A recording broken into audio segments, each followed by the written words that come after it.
காலையில் வந்து ரோட்டில் போயிட்டு இருக்கிறப்போ 2 நபர்கள் வந்து அவங்களுக்குள்ளே பேசிட்டு போன உரையாடல் வந்து நம்ம காதில் விழுந்தது. அதில் ஒரு நபர் சொல்கிறார், இன்னொரு அவருடைய நண்பர்கிட்ட சொல்கிறாரு, என்னப்பா வேலை, இந்த வேலையில் சேர்ந்ததுலேருந்து நிம்மதியே இல்லை, என் குடும்பத்தை நான் பார்க்க முடியல, வேலை செய்கிற வேலையில் நமக்கு வந்து எந்த ஒரு விருப்பமும் இல்லை, வேலையில் போட்டு மேனேஜர் வந்து பெரிய டார்ச்சர் பண்ணுறாரு, தினமும் கேள்வி கேட்குறாரு, திட்டுறாரு, இந்த வேலைக்கு போகிறதுக்கே பிடிக்கல, வேறு வழியே இல்லாமல் போயிட்டு இருக்கிறேன் நான் அப்படின்னு ஒரு நபர் வந்து மற்றொரு நபர்கிட்ட வந்து சொல்லிட்டு வர்றாரு. இதில் நம்ம கவனிக்க வேண்டிய ஒரு விஷயம் என்ன அப்படின்னா, எல்லாருக்குமே வந்து சேர்ந்த உடனே புது இடத்துல வந்து ஒரு வேலை வந்து எல்லாருக்குமே வந்து செட் ஆகிடாது.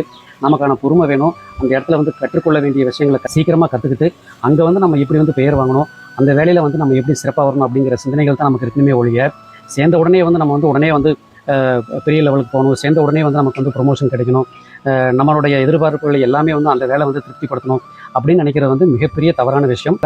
எனக்கு வந்து இந்த வேலை வந்து சுத்தமாக பிடிக்கல, வேறு வழியே இல்லாமல் வந்து வேண்டா வெறுப்பாக இந்த வேலையை செஞ்சுட்டு இருக்கேன் அப்படின்ட்டு சொல்கிறது எதற்கு சமம் தெரியுங்களா? உண்ட வீட்டுக்கு 2 அகம் செய்கிறதுக்கு சமமான ஒரு காரியம் அது. ஆக எல்லாவற்றுக்குமே வந்து ஒரு கால அவகாசம் தேவை. அந்த கால அவகாசமே நம்ம கொடுக்காம போன உடனே வந்து நம்ம எதிர்பார்த்த எல்லா விஷயங்களும் வந்து அந்த வேலையில் இருக்கணும், நம்ம வந்து உடனே வந்து மேலே உயர் பதவிகளுக்கு போயிடணும் அப்படின்னு நினைக்கிறது மிகப்பெரிய தவறு. இன்னொரு முக்கியமான விஷயத்தை நம்ம புரிஞ்சுக்கணும். செய்யும் தொழிலே தெய்வம்னு சொல்லுவாங்க. ஒருவர் வந்து வாழ்க்கையில் வந்து தான் செய்கிற வேலையை வந்து தொழிலை வந்து நேசிக்கல அப்படின்னா அவருக்கு வந்து நிரந்தரமான வெற்றி அப்படிங்கிற விஷயம் வந்து என்றைக்குமே வந்து கிடைக்கவே கிடைக்காது. நீங்கள் செய்யும் வேலையை நேசிக்க கற்றுக்கொள்ளுங்கள், ரசிக்க கற்றுக்கொள்ளுங்கள். Love your job.